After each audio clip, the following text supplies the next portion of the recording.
There's a new camp that is being offered in our area this summer. It is called Camp Aspire, and it is being run by the Hazleton Police Department. I am pleased to be joined by Detective Corporal Brett Naprava with the Hazleton Police Department. And this camp is for children who have experienced trauma, and it was your idea. So tell us, first of all, thank you so much for being here, but tell us how this came about. Thank you for having me. This came about after I was handling a case. Most of my cases are child sexual abuse, physical abuse. In addition to that, I handle a lot of the drug delivery resulting in death cases. Most recently, I came across a case with a female. She had passed away, unfortunately, due to a drug overdose. However, prior to that, as a child, she was sexually assaulted. From there, we kind of started to see a correlation between adults who are using drugs and children who were sexually assaulted, physically assaulted, things like that. That's horrible, but I'm glad you were paying attention and you did see this. So then you came up with this idea of the camp. What is the purpose behind this camp? So our purpose for the camp is to encourage the children who are coming to break the cycle, so they don't have to follow down a poor path. It teaches them communication. We're going through some different types of therapies as well. And it also starts to open the door for them to see a future. A lot of the children that we work with don't actually see that they have a future outside of where they're at right now. So this program kind of encourages them to plan for their future, to make different plans as far as what they're going to do with their future and how they're going to better themselves as well. Now, who is eligible to come to this camp? What ages? And it's from a variety of counties as well. It is. It's a free camp to attend. We've opened it up to Luzerne, Lackawanna, Columbia, Carbon, and Schuylkill as well. They have to be between the ages of 7 and 14, and then they also have to have had some type of abuse, whether it be physical abuse, sexual abuse. They could have lost a parent as well, or it could just be some kiddo who maybe has been dealt a tough card in life who would be a good candidate for the program. Even foster kids as well are welcome to attend. So now do they apply and have to get accepted into this?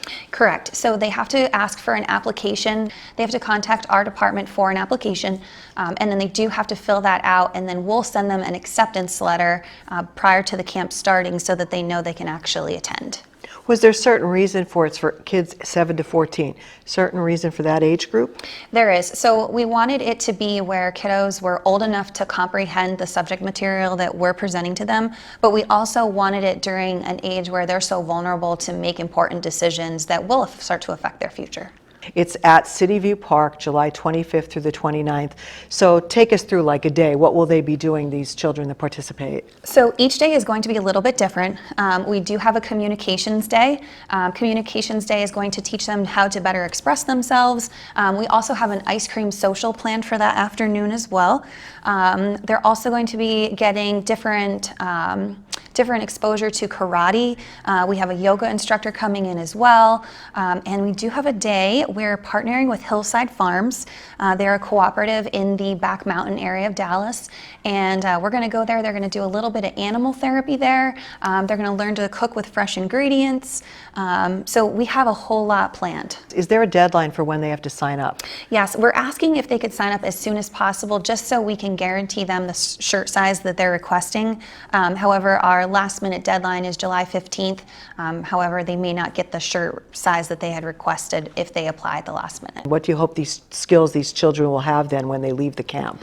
First and most important, I hope that they can start to see a future for themselves, to see that they're overcoming maybe what they feel like the path that they're even headed down. We're also doing a mural, and inside that mural, each child is going to get a wing, if you will, and inside that wing, they're going to design what their future vision is. So if they're having a bad day as an adult, they can come up to the park. That mural will be permanent. They can come up to the park, they can look at the feather they created and maybe see, you know what, I had this great vision for myself. This is the path that I want to be on. So we're hoping, most importantly, to break that cycle. And if there is problems, that you'll get them the help they need as well. Absolutely. Each child who attends is going to get a coping skills toolbox that includes different things such as pop-its, fidget spinners, also journals, things that help kids calm their mind when they're feeling anxious. In addition to that, they're going to get a whole entire portfolio that includes different therapies in the area, contact to the karate instructor that we used as well, yoga, anything that we felt was really important to them, art therapists, that they might be able to use to recover from some of the things that they've experienced. Today's news feature is brought to you by Falvello Law Firm. Have you been injured in a car accident? Call Falvello Law Firm. Your case is our fight.